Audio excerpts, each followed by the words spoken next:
Hello, this is Alex from the National Weather Service in Pocatello with your Southeast Idaho weather hazard briefing for Wednesday, October 2nd. Taking a look at the satellite image here this morning, we can see an area of low pressure which is currently located over central Idaho, and that's been producing some snow showers in the Chalice region, for example. They've been reporting light snow for most of the night. But one thing you'll notice here is that this area of low pressure is beginning to move. It had been in place across the Pacific Northwest through the weekend, but you can see on the latest few images here this morning that low is beginning to lift northeast into Montana, and the expectation for the rest of the day is that that area of low pressure will make it to central Montana by this afternoon, and by this evening we'll have made it into eastern Montana, and that'll mean a gradual end to the precipitation that we've been seeing over the past few days.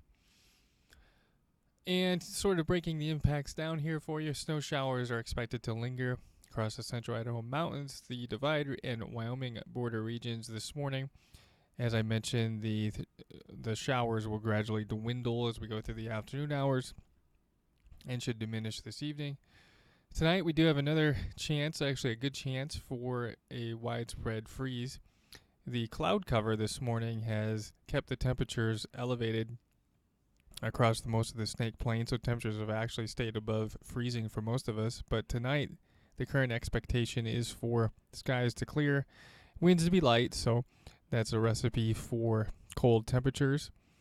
Confidence is medium to high on that, but at this time, expecting the clear skies.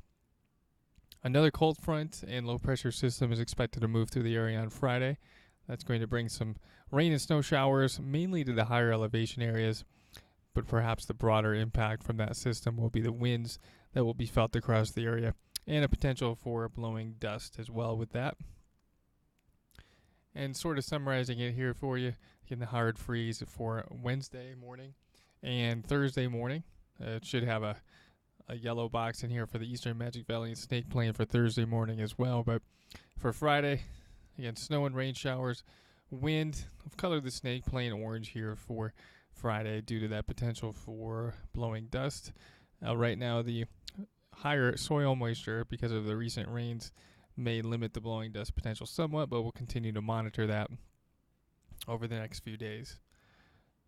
Before we talk about temperatures, let's show you the forecast radar through today. We're starting here this morning. So let's take you through the day. Again, that area of low pressure is centered near Chalice this morning. That's expected to move off to the east.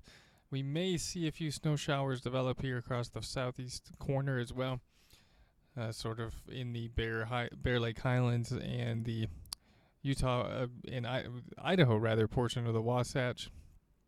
But notice the trends as we go through the morning and into the afternoon, the diminishing trends that you can see there with the snow showers and rain showers.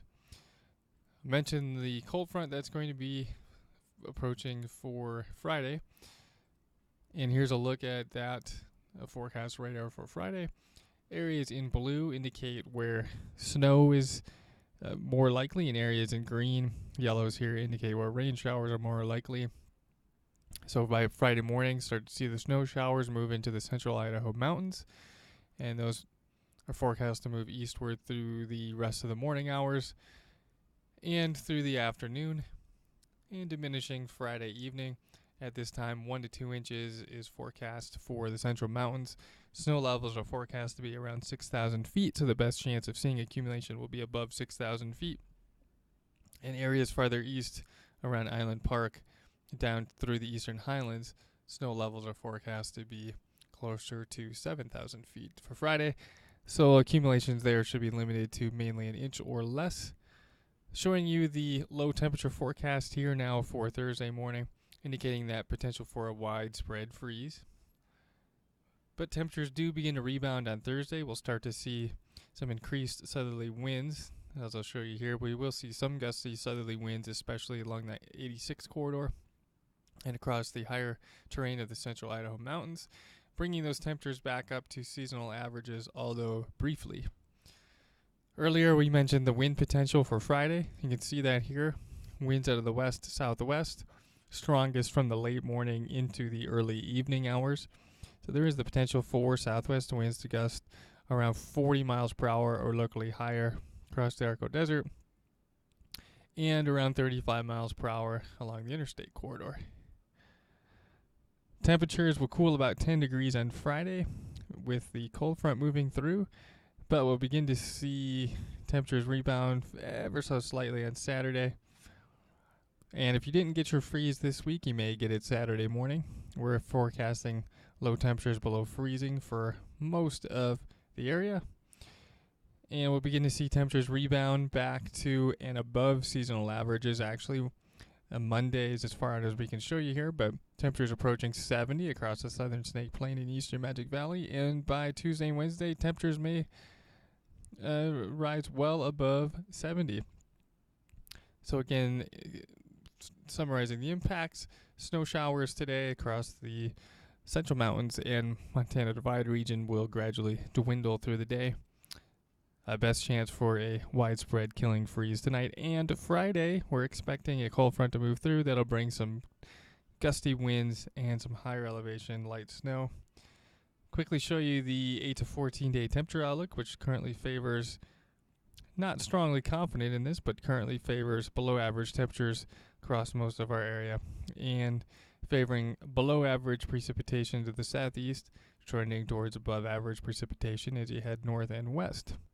That'll conclude the briefing for today. If you have any comments, questions, or feedback, we welcome those to the phone number or email address you see there. Thank you.